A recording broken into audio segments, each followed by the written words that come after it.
Hello students, पिछले video में हम बात कर चुके हैं कि मेंडल ने किस तरीके से अपना सिलेक्शन रूल लिया और किस तरीके से उस पर उसने काम किया।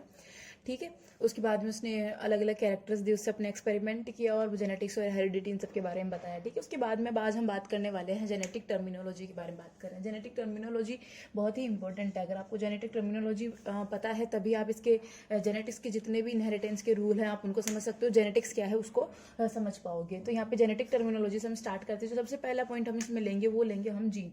ठीक है, तो जीन क्या होता है और किस तरीके से काम करता है। तो यहाँ पे एक डेफिनेशन लिखी हुई है कि the factor which controls any one character is called gene, यानी एक इस तरह का फैक्टर जो किसी एक कैरेक्टर को क्या करता है, कंट्रोल करता है, हम उसको क्या बोलते हैं, जीन बोलते हैं।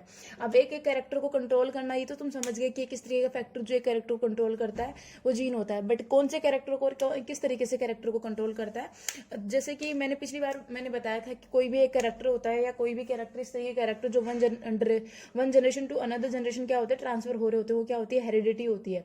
तो जो कैरेक्टर्स होते हैं one generation to another generation में जो ट्रांसफर हो रहे होते हैं वो कैरेक्टर्स कौन होते हैं, वो कैरेक्टर्स होते हैं जीन। मैंने पहले भी आपको ये बात बताई है कि जो ट्रांसफर हो रहे होने वाले फैक्टर्स होते हैं वो फैक्टर्स क्या होते हैं, वो ये जीन होते हैं, वो जीन के फॉर्म में ट्रांसफर हो रहे होते हैं। तो यहाँ पर हम जीन की बात कर रहे हैं।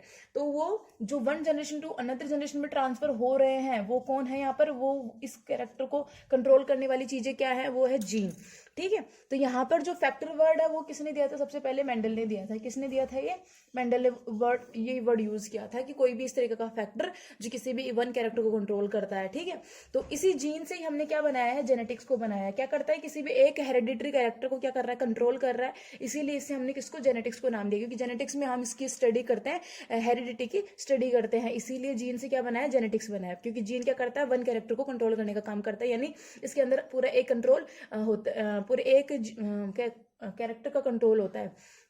अब जैसे बात करें कि कैरेक्टर कैसे, जैसे मैंने बोला कि जैसे अपने हेयर्स का कलर अपने पेरेंट्स से मैच हो रहा हो, ठीक है, अपने स्किन का कलर अपने पेरेंट्स से मैच हो रहा हो, या फिर अपनी आई बॉल्स का कलर, अपने नेल्स का कलर, अपनी बॉडी एक्टिविटीज, अपनी हाइट, पर्सनैलिटीज, बहुत सारे जो सिमिलरिटीज होती है वो अपने पेरेंट्स से मैच हो रही होती हैं। तो वो किस तरीके से होती हैं, वो जेनेटिकल कैरेक्टर्स के अकॉर्डिंग होती हैं, क्योंकि ये जीन्स के थ्रू क्या होती है, पेरेंट्स टू उनके ऑफस्प्रिंग के अंदर क्या होती है, ट्रांसफर होती है। ठीक है, तो ये था जीन। उसके बाद में हम बात करते हैं एलिलमॉर्फ और एलिल। एलिलमॉर्फ को हिंदी में बोलते हैं युग्म विकल्पी। क्या बोलते हैं इसको, युग्म विकल्पी। इससे तुम्हें समझ में आ गया होगा कि दो विकल्पी यानी दो विकल्पियों का क्या हो जाएगा, युग्म हो जाएगा। यहाँ पर एक पेयर बन जाएगा दो डिफरेंट कैरेक्टर्स का। ठीक है, तो यहाँ पर होता है कि इट इज यूज्ड फॉर, यानी दिस टर्म यानी allelomorph term is used for the factors representing the two alternate form of a gene.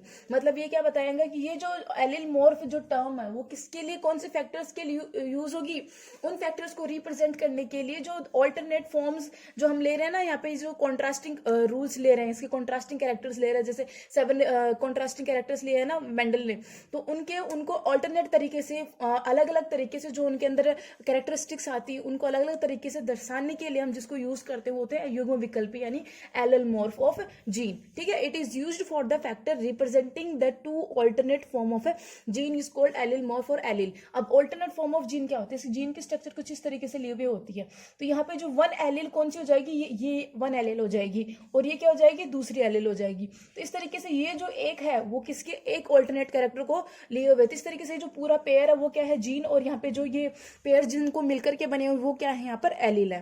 तो यहाँ पर जैसे मैंने सबसे पहला एक कैरेक्टर ले लिया हाइट का, कि ये मेंडल ने लिया था हाइट का। ठीक है, यहाँ पर हाइट है और उसके दो कैरेक्टर हो गए। ठीक है, टॉलनेस और ड्वार्फनेस। टॉलनेस और ड्वार्फनेस दोनों मिलकर के क्या कर रही है, दोनों पेयर्स बना रही है, दोनों मिलकर के क्या कर रही है, पेयर्स बना रही है, दोनों मिलकर के पेयर्स बना रही है। और वो पेयर्स किसको, कौन से कैरेक्टर को रिप्रेजेंट कर रहा है, हाइट को। यानी दो अलग अलग कैरेक्टर मिलकर के जब किसी एक कैरेक्टर को रिप्रेजेंट करते हैं तो वो क्या होता है, एलिलमॉर्फ होते हैं। यहाँ पर दो अलग अलग कैरेक्टर है, टॉलनेस और ड्वार्फनेस, ये दोनों मिलकर के अपने युग्म बना रही है, अपने पेयर्स बना रही है, और उसके हाइट के कैरेक्टर को क्या कर रही है, रिप्रेजेंट कर रही है।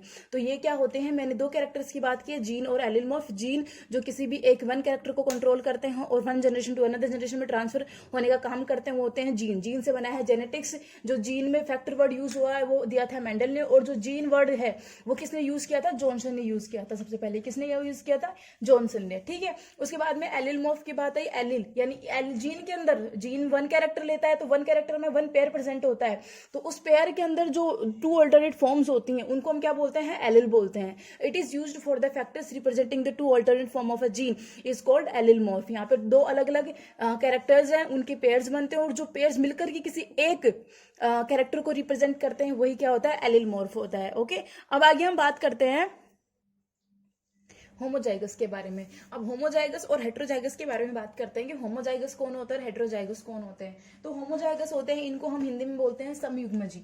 ठीक है, जैसे युग्म विकल्पी था उसके बाद में हम बात कर रहे हैं समयुग्मजी। मैं हिंदी में इसलिए बात करूंगी ताकि हिंदी मीडियम के बच्चे भी ये वीडियोस देख करके समझ सकते हैं कि हम किस बारे में बात कर रहे हैं। ठीक है, और जो हेट्रोजाइगस होता है वो होता है विषमयुग्मजी। ठीक है, इसके नाम से भी तुमको समझ में आ रहा होगा कि कैसे क्या होता है। ठीक है, तो अब पिछली जो एलिलमॉर्फ है उसके अंदर मैंने बात की थी कि जो एलिल्स होते हैं वो क्या करते हैं, हाइट मतलब एक कैरेक्टर को पेयर को रिप्रेजेंट कर रहे हैं। यहाँ पर दो चीजें मिलकर के एक कैरेक्टर को बता रही है, हाइट और टॉलनेस और डॉफनेस। तो हम होमोजाइगस का जो मीनिंग होता है वो क्या होता है कि किस तरीके का इंडिविजुअल, यानी an individual who contains identical allele of a gene. Identical मतलब सेम तरीके से दिखने वाले दो लोग, वो होते हैं आइडेंटिकल। यानी इसकी जो डेफिनेशन मैंने पीडीएफ नोट्स में लिख रखी है वहां से मैच करना कि N individual who contains identical alleles of a gene of a factor of a character on his homologous chromosomes is called homozygous। इसका मतलब क्या है कि जैसे दो टॉलनेस का जो हम रिप्रेजेंट करते हैं वो टी और टी से करते हैं और डॉर्फनेस को हम इससे और इससे करते हैं। तो ये क्या है, यहाँ पर ये दोनों एक दूसरे के क्या है, आइडेंटिकल कैरेक्टर्स। और वो दोनों ये दोनों टी और टी किसको बता रहे हैं, इसके टॉलनेस को बता रहे हैं। किसकी, जो प्लांट वो यूज कर रहा है उसके टॉलनेस को ही बता रहे हैं कि वो कितना लंबा है। तो टी और टी यहाँ पर क्या है, इसके होमोजाइगस हैं कि जो किसी एक सेम आइडेंटिकल को क्या कर रहे हैं, वो आइडेंटिकल को क्या कर रहे हैं, वो रिप्रेजेंट कर रहे हैं आइडेंटिकल पेयर को। ऐसे यहाँ पे स्मॉल टी और स्मॉल टी यहाँ पर ये भी क्या कर रहे हैं, प्लांट के बोनेपन के बारे में बता रहे हैं, प्लांट के बोनेपन के बारे में बता रही है, किसकी टॉलनेस के बारे में बताता है ये और टी और ये और टी किसके, इसके बोनेपन के बारे में बात करता है। समझ में आया। होमोजाइगस क्या होते हैं, किस तरीके का आइडेंटिकल पेयर जो उसके किसी एक कैरेक्टर को क्या करे, रिप्रेजेंट, यानी किसी एक जेनेटिक कैरेक्टर को क्या करे, रिप्रेजेंट करता है, वो क्या होता है, होमोजाइगस होता है। जैसे कि टॉलनेस का टी और ड्रोफनेस यानी ड्रोफनेस का स्मॉल टी, ये क्या करते हैं, दोनों एक दूसरे के क्या होते हैं, आइडेंटिकल्स होते हैं। ये दोनों आइडेंटिकल्स है और एक दूसरे की तरह से क्या करते हैं, कैरेक्टर्स को रिप्रेजेंट करते हैं। ठीक है, ये हो गई होमोजाइगस यानी समयुग्मजी। समयुग्मजी हो गए ना एक दूसरे के सेम यानी होमो यानी सेम हो गए, सेम कैरेक्टर के हैं। उसके बाद हम इनका क्या करवाते हैं, क्रॉस करवाते हैं। सारी टर्मिनोलॉजी आपको सीखनी पड़ेगी क्योंकि आगे जब तुम लोग रूल्स पढ़ोगे, इसके जो 3 इनहेरिटेंस के रूल्स है वो पढ़ोगे, तब तुम्हें सारे क्रॉस सेक्शन वगैरह सब करवाने हैं। तो यहाँ जब हम इनका क्रॉस करवाते हैं तो क्या बन के आएगा, टी और टी।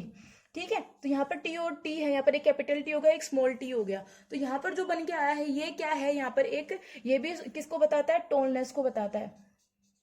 ठीक है, ये टॉलनेस को बता रहा है। बट यहाँ पर क्या हो गए, 2 कंट्रास्टिंग कैरेक्टर्स हो गए। यहाँ पर क्या थे, 2 सेम कैरेक्टर्स थे, आइडेंटिकल कैरेक्टर्स थे।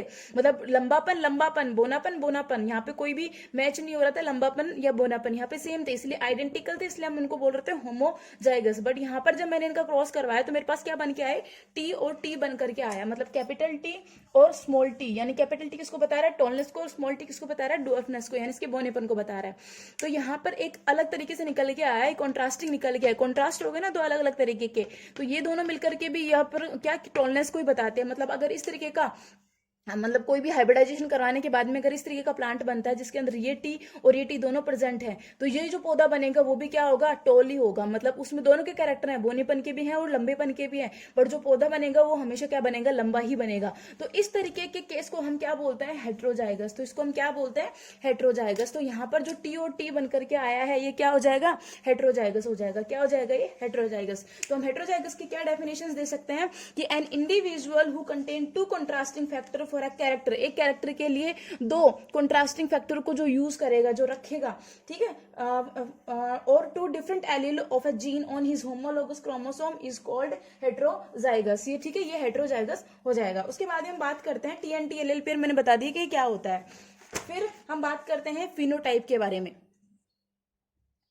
तो अब हम बात करते हैं फिनोटाइप और जीनोटाइप के बारे में। फिनोटाइप होता है लक्षण पररूप, हिंदी में इसको लक्षण पररूप बोलते हैं, और जीनोटाइप को हम बोलते हैं जीन पररूप। अब इसके अंदर ये 2 चीजें चलती हैं। जब हम होमोजाइगस हेट्रोजाइगस पढ़ लिया उसके बाद में हम बात करते हैं कि फिनोटाइप क्या होता है और जीनोटाइप क्या होता है।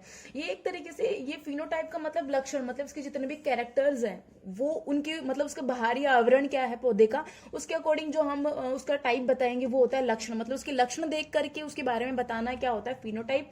और उसके जीनों की संरचना देख के या जेनेटिकल कैरेक्टर्स देख करके या फिर जीन्स की जो स्ट्रक्चर है उसको देख करके जो हम जिसके पौधे की कैरेक्टर्स के बारे में पता लगाएंगे वो क्या होता है जीनोटाइप। अब देखो फिनोटाइप्स, और यहाँ पे मैंने लिया था हाइट में, मैंने पहले बता चुकी कि हाइट दो तरीके से होते हैं, या तो हाइट में जो प्लांट थे दो तरीके के थे, एक तो था टोल और दूसरा था डॉर्फ। तो टोल को हम टी और टी से रिप्रेजेंट करते हैं यानी कैपिटल टी से, और डॉर्फनेस को हम स्मॉल टी से रिप्रेजेंट करते हैं। फिर इसके बाद में हमने इनमें क्रॉस सेक्शन करवाने के बाद में यहाँ पर एक F1 जनरेशन निकल के आती है जिसके अंदर हमें फिर से टीओटी यानी हेट्रोजाइगस प्लांट्स प्राप्त होते हैं, ठीक है, जिनको हम क्या बोलते हैं, टोल ही प्लांट बताते हैं कि क्या होता है, लंबापनी होता है। तो यहाँ पर लंबापनी क्यों होता है, क्योंकि उनमें जो डोमिनेंट कैरेक्टर होता है वो कौन है, यहाँ पर टी, मतलब ये कौन होते हैं, डोमिनेंट होते हैं, और ये कौन होते हैं, रिसेसिव होते हैं। नेक्स्ट वाली टर्मिनोलॉजी हम इसी में बात करने वाले हैं कि कौन डोमिनेंट होते हैं और कौन रिसेसिव होते हैं। तो यहाँ पे मैंने यहाँ पे जो टी होता है क्या होता है, डोमिनेंट होता है, और ये जो जनरेशन बनती है F1 जनरेशन बनती है। जब हम मेंडल के डिफरेंट 3 रूल्स पढ़ेंगे तो उनमें F1 जनरेशन आएंगे, तो F1 जनरेशन या फिर जितने भी क्रॉस सेक्शन करवाएंगे उसके बाद में सारी जनरेशन आएंगी, नए नए प्लांट्स बनेंगे, नए नए जीन प्रारूप बन करके आएंगे, उनसे हम क्या बनाएंगे, हम इनका क्या लिखेंगे, रेशियोज लिखेंगे।